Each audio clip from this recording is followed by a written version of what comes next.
Hi, this is త్వరగా Sriram, cricket analyst. ఇప్పుడు latest sensation క్రికెట్లో తనుష్ కొటియాన్. అసలు ఎవరి తనుష్ కొటియాన్ ఎందుకు సెన్సేషన్ అయ్యాడంటే, ఇప్పుడు రవిచంద్రన్ అశ్విన్ ఆస్ట్రేలియా సిరీస్ మధ్యలోంచి 3వ టెస్ట్ అయిపోగానే రిటైర్మెంట్ సడన్గా ప్రకటించి వెళ్ళిపోవడంతో ఆ ప్లేస్ ఖాళీ అయింది. ఎందుకంటే ఇప్పుడు ఒక బ్యాలెన్స్ కోసం అని చెప్పి టీముని సెలెక్ట్ చేస్తారు. ఎప్పుడైతే అందులోంచి ఒక ప్లేయర్ మిస్ అయిపోయాడో అక్కడ బ్యాలెన్స్ తప్పుతుంది. సో ఆ బ్యాలెన్స్ని మెయింటైన్ చేయడం కోసం ఆ రవిచంద్రన్ అశ్విన్ ప్లేస్లోకి ఇప్పుడు కొత్తగా తనుష్ కొటియాన్ని బీసీసీఐ సెలెక్ట్ చేయడం, ఎంసీజీ టెస్ట్, బాక్సింగ్ డే టెస్ట్కి తనుష్ కొటియాన్ని టీంలోకి ఇంక్లూడ్ చేయడంతో ఇప్పుడు ఎవరి తనుష్ కొటియాన్ అని చెప్పి అందరూ కూడా గూగుల్ చేస్తున్నారు. అందరూ కూడా అతని గురించి తెలుసుకోవాలని ప్రయత్నం చేస్తున్నారు.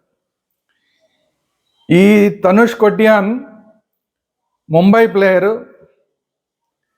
ముంబైకి రంజీ ట్రోఫీ మ్యాచ్ల్లో ప్రాతినిధ్యం వహిస్తున్నాడు. అలాగే ఈ మధ్య జరిగిన రంజీ ట్రోఫీకి సంబంధించి అంటే 23-24 రంజీ ట్రోఫీలో మ్యాన్ ఆఫ్ ది టోర్నమెంట్గా ఇతను సెలెక్ట్ అవడంతో ఇప్పుడు అందరి దృష్టిలో పడ్డాడు. ఆ సీజన్లో 25 పైగా వికెట్లు తీశాడు. అంటే బేసిక్గా Tanush Kotian off spinner, right hand off spinner. So బౌలర్గా టీంలోకి ఎంట్రీ ఇచ్చి తర్వాత బ్యాటింగ్లో కూడా తన ప్రతిభను చూపించి ఇప్పుడు బెస్ట్ ఆల్రౌండర్గా కూడా ఆ టీంలో మంచి పేరు తెచ్చుకున్నాడు. ఇందాకే చెప్పినట్టు ఆ సీజన్లో రంజీ సీజన్లో 23-24 రంజీ సీజన్లో 25 వికెట్లు తీయడం మాత్రమే కాక ఆఫ్ స్పిన్ వేసి 25 వికెట్లు తీయడమే కాకుండా 500 రన్లు పైగా చేశాడు. సో దాంతో అందరి దృష్టిని ఆకర్షించడం జరిగింది. అలాగే అండర్-19 ఇండియా టీముకు కూడా అతను ఇంతకుముందు ప్రాతినిధ్యం వహించడం జరిగింది. మొన్న లేటెస్ట్గా మనం ఆస్ట్రేలియా టూర్కి వెళ్ళే ముందు ఇండియా ఏ టీం కూడా ఆస్ట్రేలియాలో ఆడింది. ఆ ఇండియా ఏ టీం ఆస్ట్రేలియాలో ఆడిన ఇండియా ఏ టీంలో కూడా తనుష్ కొటియాన్ ప్లేయర్, ఒక మెంబర్. సో దీంతో ఇప్పుడు ఎప్పుడైతే ఒక అవకాశం అనేది అశ్విన్ బయటికి వెళ్ళిపోవడం ద్వారా ఒక అవకాశం వచ్చిందో, ఈ అవకాశాన్ని తనుష్ కొటియాన్కి బీసీసీఐ ఇచ్చింది. ఎప్పటి నుంచో తనుష్ కొటియాన్ ఇలాంటి అవకాశం కోసం చూస్తున్నాడు, కానీ ఎక్కడ అవకాశం రాలా. ఎందుకంటే ఓ పక్కన అశ్విన్, ఓ పక్కన జడేజా, ఓ పక్కనేమో వాషింగ్టన్ సుందరు, ఓ పక్కన ఇంకా మిగతా ప్లేయర్స్ అందరూ ఉన్న టైంలో ఇతను ఎక్కడ కూడా అవకాశం దొరకల. కానీ ఎప్పుడైతే అశ్విన్ సడన్గా మధ్యలో రిటైర్ అయిపోయాడో ఆ ప్లేస్లోకి ఇంకొకళ్ళు ఎవరిని తీసుకురావాలని ఆలోచించినప్పుడు ఇతని పేరు గుర్తొచ్చింది. ఇతని పేరు గుర్తు రావడానికి కూడా బీసీఐ కారణం ఏంటి, ఇతని మీద దృష్టి మరలడానికి బీసీఐ కారణం ఏంటంటే, ఇతను ఫస్ట్ క్లాస్ మ్యాచ్లో ఒక 33 ఫస్ట్ క్లాస్ మ్యాచ్ల్లో దాదాపు 1525 రన్స్ కొట్టాడు. ఇతను 1520 రన్స్. అందులో వికెట్లేమో 101 పైగా వికెట్లు తీశాడు. సో 33 ఫస్ట్ క్లాస్ మ్యాచ్ల్లో 101 వికెట్లు తీయడం కాకుండా 1525 పైగా రన్స్ అతని ఖాతాలో ఉన్నాయి. ఈ 1525 రన్స్లో మళ్ళా 2 సెంచరీలతో పాటు 13 హాఫ్ సెంచరీలు కూడా ఇతని అకౌంట్లో ఉన్నాయి. సో అందువల్ల ఆఫ్ స్పిన్ బౌలింగ్ వేయడమే కాకుండా లోయర్ ఆర్డర్లో మంచి బ్యాటింగ్ చేయగలిగిన బ్యాట్స్మెన్గా కూడా, టోటల్ ఆల్రౌండర్గా కూడా, బౌలింగ్ ఆల్రౌండర్గా ఇతనికి ఒక గుర్తింపు వచ్చింది. అలాగే లాస్ట్ రంజీ సీజన్లో 10వ వికెట్కి ఒక రికార్డు భాగస్వామ్యం తుషార్ దేశపాండేతో కలిసి ఒక రికార్డు భాగస్వామ్యాన్ని నెలకొల్పి సెమీఫైనల్లో ముంబైకి విలువైన రన్స్ ఇతను ఇవ్వడం జరిగింది. ఆ ఇన్నింగ్స్లో 120 పరుగులు చేశాడు. ఇందాక మనం చెప్పిన 2 సెంచరీల్లో ఒక సెంచరీ అది. ఆ మ్యాచ్లో 120 పరుగులు చేసి అందరి దృష్టిని ఆకర్షించాడు. అక్కడి నుంచి కూడా ఇంకా ఏంటి ఎవరి తుషార్ కొటియాన్ అని చెప్పి బీసీఐ దృష్టిని ఆకర్షించడం జరిగింది. అతనికి ఎప్పటి నుంచో అవకాశం ఇవ్వాలని బీసీఐ చూస్తోంది. అవకాశం కోసం ఇతను ఎదురు చూస్తున్నాడు. కానీ టీమిండియాలో ప్లేస్మెంట్ లేకపోవడం వల్ల ఇప్పటిదాకా అతనికి అవకాశం రాలేదు. ఇప్పుడు అతనికి అవకాశం వచ్చింది. అట్ ప్రజెంట్ కూడా అతను ఈ విజయ్ హజారీ ట్రోఫీలో ముంబైకి ఆడుతున్నాడు. సో ఇప్పుడు ఈ పిలుపు రావడంతో ఇప్పుడు ఆస్ట్రేలియా ఫ్లైట్ ఎక్కాడు. బాక్సింగ్ డే టెస్ట్లో మెల్బోర్న్లో టీమిండియాతో జాయిన్ అవబోతున్నాడు. అయితే ఇతనికి అవకాశం వస్తుందా రాదా, ఆడడానికి అవకాశం వస్తుందా రాదా అంటే మెల్బోర్న్ టెస్ట్లో కొంత డౌట్. ఎందుకంటే ఇతను తీసుకుంది మెయిన్ బౌలర్గా అయితే తీసుకున్నట్టు కనపట్లేదు. ఎందుకంటే అలా తీసుకునేట్టయితే రవిచంద్రన్ అశ్విన్ ఆడేవాడు. రవిచంద్రన్ అశ్విన్ కూడా బీసీఐ ఇండైరెక్ట్గా చెప్పింది ఏంటి, నీ ప్లేస్మెంటు జడేజా, దాని తర్వాత వాషింగ్టన్ సుందర్ తర్వాత ఇంకా అవకాశం ఉంటే నిన్ను అని ఎప్పుడైతే అన్నారో ఇంకా మనకు అవకాశం లేదని చెప్పి అతను వెళ్ళిపోయాడు, రిటైర్మెంట్ ప్రకటించి. సరే, అది వేరే విషయం. ఇప్పుడు కూడా ఈ ప్లేస్మెంట్ కోసం స్పిన్నర్లను తీసుకోవాలంటే, జడేజా కాకుండా ఇంకో స్పిన్నర్ తీసుకోవాలంటే ఫస్ట్ ఆప్షన్ వాషింగ్టన్ సుందరే ఉంటాడు. ఎందుకంటే వాషింగ్టన్ సుందర్ కూడా బౌలింగ్ ఆల్రౌండర్, మంచి బ్యాటింగ్ చేయగలడు, బౌలింగ్ అలాగే చేయగలడు. సో వాషింగ్టన్ సుందర్తో పాటు ఇంకా ఒక స్పిన్నర్ కావాలి అంటే అప్పుడు తనుష్ కొడియానికి అవకాశం వస్తుంది.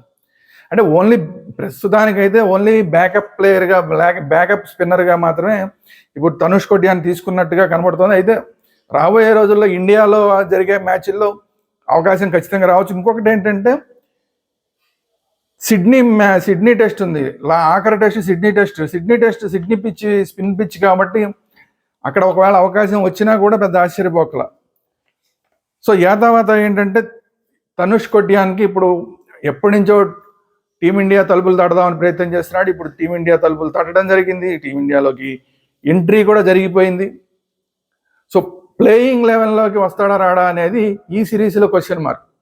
బట్ ఈ ఎప్పుడైతే టీమిండియాలోకి ఎంట్రీ అయిందో, ఇవాళ కాదే రేపు కాదే ఎల్లుండి ఖచ్చితంగా ఒక మంచి స్పిన్ పిచ్ ఉన్న మ్యాచ్లో ఖచ్చితంగా అతనికి ఎంట్రీ దొరికే అవకాశం ఉంది. అక్కడ కనుక అతను నిరూపించుకుంటే, తన రైట్ హ్యాండ్ ఆఫ్ స్పిన్ తోటి, అలాగే తన బ్యాటింగ్ లోయర్ ఆర్డర్లో తన బ్యాటింగ్ తోటి కనుక ప్రూవ్ చేసుకుంటే కనుక, ఇప్పుడు ఎలాగైతే నితీష్ కుమార్ రెడ్డి ఒక స్టాండర్డ్ ప్లేయర్గా వచ్చి, అంటే బ్యాట్స్మెన్గా మాత్రమే కాకుండా బౌలర్గా కూడా మంచి ఆల్రౌండర్గా ఒక ప్లేస్ని ఎలాగైతే స్థిరపరచుకున్నాడో, అలాగే స్పిన్ ఆల్రౌండర్గా తనుష్ కొడియానికి కూడా అలాంటి ఛాన్స్ ఉంది. వాషింగ్టన్ సుందర్తో పాటు ఇంకా అంతకన్నా కూడా మంచి పెర్ఫార్మెన్స్ కనుక ఇచ్చినట్లయితే చెప్పలేం, ఈ రోజులో ఎవరు ఏంటి అనేది చెప్పలేం. సో అతని పెర్ఫార్మెన్స్ కనుక బాగా ఇచ్చినట్టయితే మంచి ఛాన్సెస్ అయితే అతనికి ఇంకా యంగ్ ప్లేయర్ కాబట్టి ఇంకా ఒక సిరీస్ 2 సిరీస్లు వెయిట్ చేసినా కూడా పెద్ద ఇబ్బంది లేదు. కాకపోతే ఎప్పుడైతే అవకాశం వస్తుందో ఆ అవకాశం వచ్చిన రోజు తను ప్రూవ్ చేసుకోవాల్సిన అవసరం మాత్రం స్పష్టంగా ఉంది. సో చూద్దాం మరి ఎంతవరకు తనుష్ కొడియాన్ టీం ప్లేయింగ్ లెవెల్లో అవకాశం దక్కించుకుంటాడు, ఎంతవరకు తను ప్రూవ్ చేసుకుంటాడు అనేది లెట్స్ వెయిట్ అండ్ సీ. దాంతోపాటు ఇప్పుడు మనకి ఒకసారి ఎంసీజీ రేపు రాబోయే టెస్ట్ ఏదైతే ఉందో మెల్బోర్న్ క్రికెట్ గ్రౌండ్లో మన పరిస్థితి ఏంటి, మన రికార్డ్ ఎలాగుంది అని చూస్తే, మెల్బోర్న్ క్రికెట్ గ్రౌండ్లో ఇప్పటిదాకా మనం 14 మ్యాచ్లు ఆడితే అందులో 4 మ్యాచ్లు మనం గెలవగలిగాం, కానీ 8 మ్యాచ్లు ఓడిపోయాం. 8 మ్యాచ్లు ఓడిపోయి 2 మ్యాచ్లు డ్రా అయినాయి. సో చూస్తే గెలిచిన వాటికన్నా ఓడినవే డబల్ ఉన్నాయి, 2 డ్రాలు ఉన్నాయి. చూద్దాం మరి మెల్బోర్న్ క్రికెట్ గ్రౌండ్లో మన వాళ్ళు బాక్సింగ్ డే టెస్ట్ ఎలా చేస్తారు, ఎలా ఆడతారు ఏంటి అనేది. తర్వాత ఇంకొకటి ఏంటంటే ఇంట్రెస్టింగ్ విషయం ఏంటంటే కేఎల్ రాహుల్ ఇదే బాక్సింగ్ డే టెస్ట్లో ఇదే మెల్బోర్న్లో డెబ్యూ చేశాడు. తర్వాత ఒక సెంచరీ చేశాడు, తర్వాత ఒక సిరీస్లో సెంచరీ చేశాడు, తర్వాత ఇంకో సిరీస్లో మొన్న లేటెస్ట్ గతంలో జరిగిన సిరీస్లో కూడా ఎంసీజీలో ఈ బాక్సింగ్ డే టెస్ట్లో సెంచరీ చేశాడు. సో మరి ఈసారి చూద్దాం, ఈసారి కూడా మళ్ళీ ఈ గ్రౌండ్ అతనికి అచ్చొచ్చిన గ్రౌండ్ కాబట్టి కేఎల్ రాహుల్ ఏమన్నా మళ్ళీ ఇంకో సెంచరీ చేస్తాడు అనేది ఒక క్వశ్చన్ మార్కు. రెండోది రోహిత్ శర్మ పరిస్థితి ఏంటి, రోహిత్ శర్మ ఈ మెల్బోర్న్లో అయినా సరే ఒక మంచి సెంచరీ కొట్టగలుగుతాడా లేదా.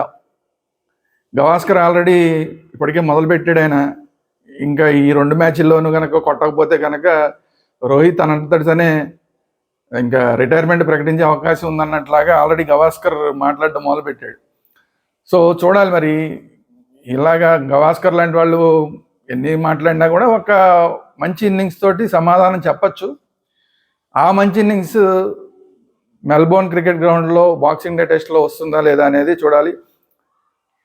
ఇంకొకటి ఏంటంటే ఓపెనింగ్లో యశస్వి జైస్వాల్ స్టార్టింగ్లో టెస్ట్ మ్యాచ్ లాగా ఆడకుండా ముందు ఒక 20 రన్స్ దాకా కూడా చాలా ఫాస్ట్గా కొట్టేద్దామని ట్రై చేస్తున్నాడు.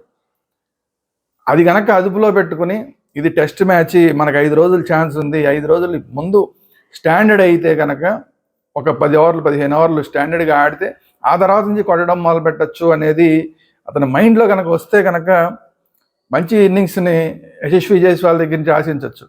కానీ ముందే కొట్టేద్దామని చెప్పి స్టార్టింగే మాకు కొంచెం స్పీడ్గా ఆ పలుగురు రాబట్టే ప్రయత్నం చేయడంతో ఇరుక్కుపోతున్నాడు. ఒకసారి ఎల్బిడబ్ల్యూగా, ఒకసారి గల్లీలో క్యాచ్ ఇచ్చి ఇట్లా రకరకాలుగా. గవాస్కర్ మళ్ళీ ఇతని విషయంలో కూడా, యశస్వి జైస్వాల్ విషయంలో కూడా కామెంట్స్ చేయడం జరిగింది. ఓపెనింగ్ బ్యాట్స్మెన్ నుంచి ఇలాంటి బ్యాటింగ్ ఎక్స్పెక్ట్ చేయకూడదు, ఇలాంటి ఎక్స్పెక్ట్ చేయలేము, కంట్రోల్ తప్పి బ్యాటింగ్ చేస్తున్నాడు అన్నట్లాగా గవాస్కర్ మాట్లాడడం జరిగింది. సో ఇవన్నిటిని దృష్టిలో పెట్టుకుని యశస్వి జైస్వాల్ కనుక మంచి ఓపెనింగ్ భాగస్వామ్యాన్ని కేఎల్ రాహుల్, యశస్వి జైస్వాల్ దగ్గర నుంచి కనుక మన దగ్గరికి వస్తే, తర్వాత విరాట్ కోహ్లీకి కూడా మంచి రికార్డు ఉంది మెల్బోర్న్లో. సో విరాట్ కోహ్లీ తర్వాత ఇప్పుడు మిడిల్ ఆర్డర్లో వస్తున్న రోహిత్ శర్మ కనుక ఒక మంచి ఇన్నింగ్స్ ఆడితే కనుక ఒక మంచి టోటల్ని ఆస్ట్రేలియా జట్టుకి ఇవ్వచ్చు. లేదా ఆస్ట్రేలియా ఒక మంచి టోటల్ని ఇచ్చినా కూడా, ఛాలెంజ్ టోటల్ని ఇండియాకి ఇచ్చినా కూడా ఆ ఛాలెంజ్ని తీసుకుని ఒక మంచి ఇన్నింగ్స్ని భారత్ తరఫున కూడా ప్లేయర్స్ ఇవ్వచ్చు. చూడాలంటే key players Yashasvi Jaiswal, KL Rahul, Virat Kohli, అలాగే రోహిత్ శర్మ, ఈ నలుగురు కనుక ఒక మంచి ఇన్నింగ్స్లు ఆడగలిగితే పెద్ద స్కోర్ని ఇండియా అనే పేరు కింద మనం చూడగలుగుతాం. చూద్దాం ఏం జరుగుతుందో. ఇది ఈరోజు వీడియో. ఈ వీడియో కనుక మీకు నచ్చినట్లయితే లైక్ చేయండి, మీ అభిప్రాయాలు ఏంటనేది కామెంట్ రూపంలో తెలియజేయండి. At the same time Tanush Kotian గురించి అందరికీ తెలియాలంటే ఈ వీడియోని అందరికీ షేర్ చేయండి. అలాగే మన ఛానల్స్ వేదాంత ఛానల్, అలాగే క్రికెట్కి సంబంధించిన అంశాలు వీడియోలో వచ్చే క్రికెట్ వేదాంత ఛానల్, ఈ 2 ఛానల్స్ని కూడా సబ్స్క్రైబ్ చేసుకోండి. Thank you very much.